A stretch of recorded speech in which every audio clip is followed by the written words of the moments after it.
বিসমিল্লাহির রহমানির রহিম। সুপ্রিয় শিক্ষার্থীবৃন্দু, AH অ্যাকাউন্টিং জুনের পক্ষ থেকে আমি এরশাদ হোসেন আসাদ তোমাদেরকে জানাচ্ছি আন্তরিক শুভেচ্ছা ও অভিনন্দন। আজকে আমি আলোচনা করব একাদশ ও দ্বাদশ শ্রেণীর হিসাব বিজ্ঞান প্রথম পত্রের সপ্তম অধ্যায় কার্যপত্র। সপ্তম অধ্যায় কার্যপত্র পড়তে গিয়ে আমাকে শুরুতেই সমন্বয় দাখিলা জানতে হবে। সমন্বয় দাখিলা কার্যপত্রের একটি উপাদান। আজকে সেই সমন্বয় দাখিলা আলোচনা করব। শুরুতেই সমন্বয় দাখিলা কি?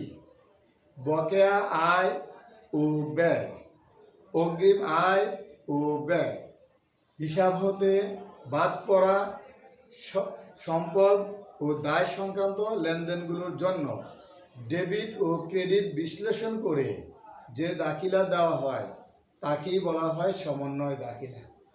তাহলে সমন্বয় দাখিলা 6টি বিষয়বস্তুর উপরে আলোচনা করে থাকে। 1 নাম্বার হলো বকেয়া আয়, 2 নাম্বার হলো বকেয়া ব্যয়, 3 নাম্বার হলো অগ্রিম আয়, 4 নাম্বার অগ্রিম ব্যয়, 5 নাম্বার বাদ পড়া সম্পদ, 6 নাম্বার বাদ পড়া দায়। এই 6টি বিষয়বস্তুর উপরেই সমন্বয় দাখিলা দেওয়া হয়ে থাকে। এখন আমি আলোচনা করব বকেয়া ব্যয়। সমন্বয় দাখিলা বকেয়া ব্যয়। এখানে দেখো করে দেওয়া আছে বকেয়া ব্যয় চলতি দায়। শুরুতে আমাকে মুখস্থ করে ফেলতে হবে বকেয়া ব্যয় চলতি দায়। মনে রাখতে হবে আজকে আমি 4টি ম্যাজিক সূত্র দিয়ে তোমাদের সমন্বয় দাখিলা শেষ করে দেব। 4টি ম্যাজিক সূত্র দিয়ে সমন্বয় দাখিলা আমি শেষ করে দেব। তাহলে সেই ম্যাজিক সূত্রগুলোর মাঝে 1 নাম্বারটা হলো বকেয়া ব্যয় চলতি দায়। একদিকে ব্যয় বৃদ্ধি, কোনো ব্যয় যদি বকেয়া থাকে তাহলে একদিকে ব্যয় বৃদ্ধি, অপরদিকে বকেয়া ব্যয় বৃদ্ধি পাবে। একদিকে ব্যয় বৃদ্ধি পাবে, অপরদিকে বকেয়া ব্যয় বৃদ্ধি পাবে। তাহলে হিসাব বিজ্ঞানের দেওয়া লুকা পেসিউলির সূত্র অনুযায়ী ব্যয় বৃদ্ধি পেলে ডেবিট। তাহলে এখানে আমি একটি সূত্র আবিষ্কার করেছি। আমার সেই ম্যাজিক সূত্রটি হলো তো ব্যয় হিসাব ডেবিট, বকেয়া ব্যয় হিসাব ক্রেডিট। কারণ ব্যয় বৃদ্ধি পেলে ডেবিট, বকেয়া ব্যয় চলতি দায়, দায় বৃদ্ধি পেলে ক্রেডিট, তাই বকেয়া ব্যয় ক্রেডিট। তাহলে ব্যয় হিসাব ডেবিট, বকেয়া ব্যয় হিসাব ক্রেডিট। তাহলে এই ম্যাজিক সূত্রটি তোমরা মনে রাখবে। তাহলে একদিকে ব্যয় বৃদ্ধি পায়, অপরদিকে বকেয়া ব্যয় বৃদ্ধি। ব্যয় বৃদ্ধি পেলে ডেবিট, বকেয়া ব্যয় বৃদ্ধি পেলে ক্রেডিট।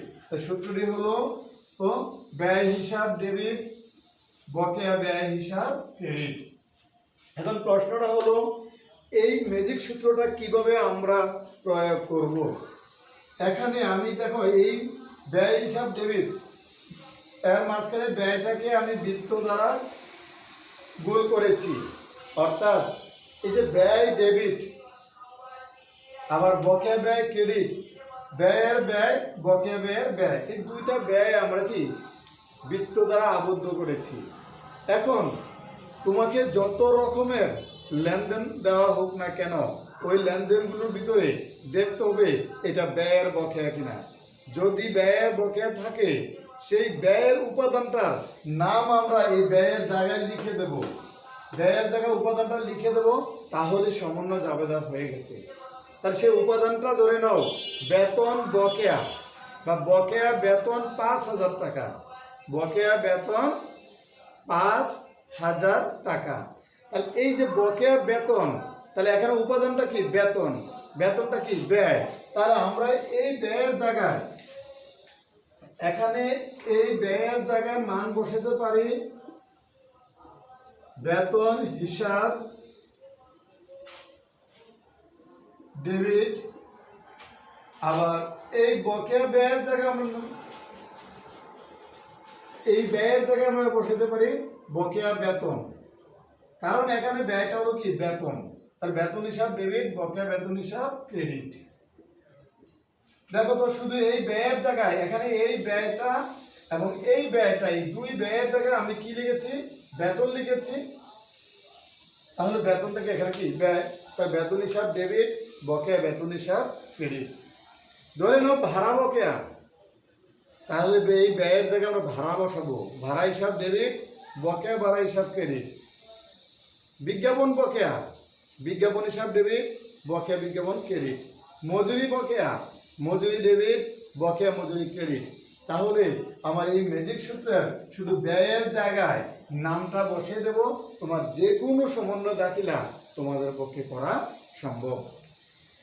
এখন আলোচনা করব 2 নাম্বারটা।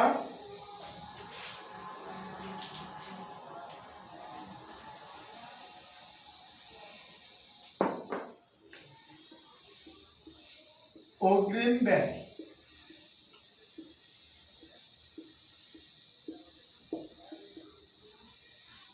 অগ্রিম ব্যয় চলতি সম্পদ।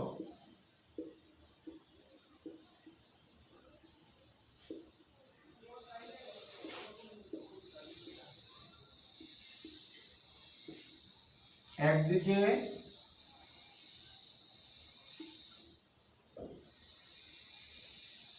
ব্যয় হ্রাস,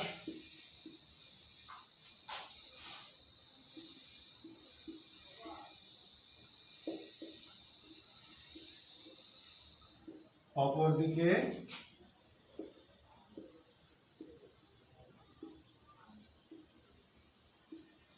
অগ্রিম ব্যয় বৃদ্ধি।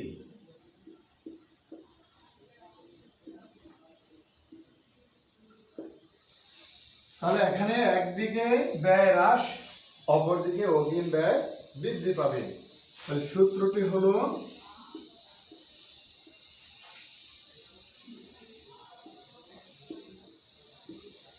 অগ্রিম ব্যয় হিসাব ডেবিট,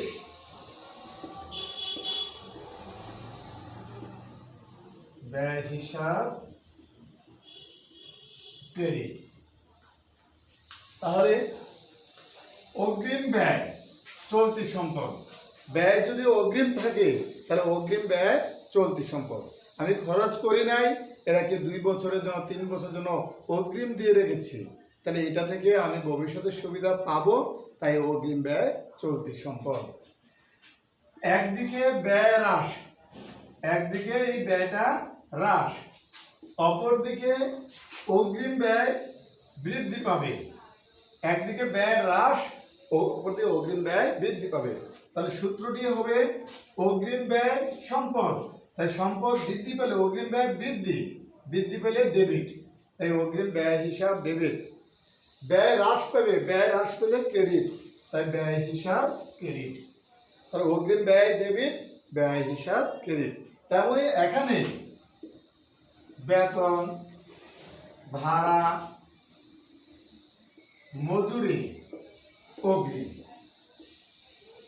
যেটাই হোক না কেন, অগ্রিম বেতন 1000 টাকা, অগ্রিম ভাড়া 1000 টাকা, অগ্রিম মজুরি 1000 টাকা। তাহলে এখানে ব্যয়গুলো কি? বেতন, ভাড়া, মজুরি। শুধুমাত্র এই ব্যয়ের, এই যে বৃত্ত দিলাম, এই ব্যয়ের জায়গায় আমরা মান বসিয়ে দেব। অগ্রিম ব্যয় ডেবিট মানে অগ্রিম বেতন ডেবিট, ব্যয় হিসাব ক্রেডিট, বেতন হিসাব ক্রেডিট। অগ্রিম ভাড়া হিসাব ডেবিট, ভাড়া হিসাব ক্রেডিট। অগ্রিম মজুরি ডেবিট, মজুরি হিসাব ক্রেডিট। তাহলে দেখো এই সূত্রেতেই তোমরা মান বসাইলে তোমাদের এই ম্যাজিক পদ্ধতিতেই তোমাদের সকল সমস্যার সমাধান হয়ে গেল। তাহলে আজকে সমন্বয় দাখিলা করতে গেলে আমার এই সূত্রটি তোমাদেরকে খুব পুঙ্খানুপুঙ্খভাবে মনে রাখতে হবে। তাহলে আজকে আমি তোমাদের মনোযোগ আকর্ষণের জন্য আমি 2টি ম্যাজিক সূত্র আলোচনা করেছি। পরবর্তীতে আরও 2টি সূত্র আলোচনা করব। তোমরা ততক্ষণে আমার সাথে থাকবে। যদি আমার ক্লাসগুলো ভালো লাগে তোমরা আমাকে কমেন্টে জানাবে, আরও ক্লাস তোমাদেরকে দেব আমি। যদি তোমাদের কোনো প্রবলেম, কোনো সমস্যা বোধ মনে করো যে বুঝতে সমস্যা, সেটাও জানাবে।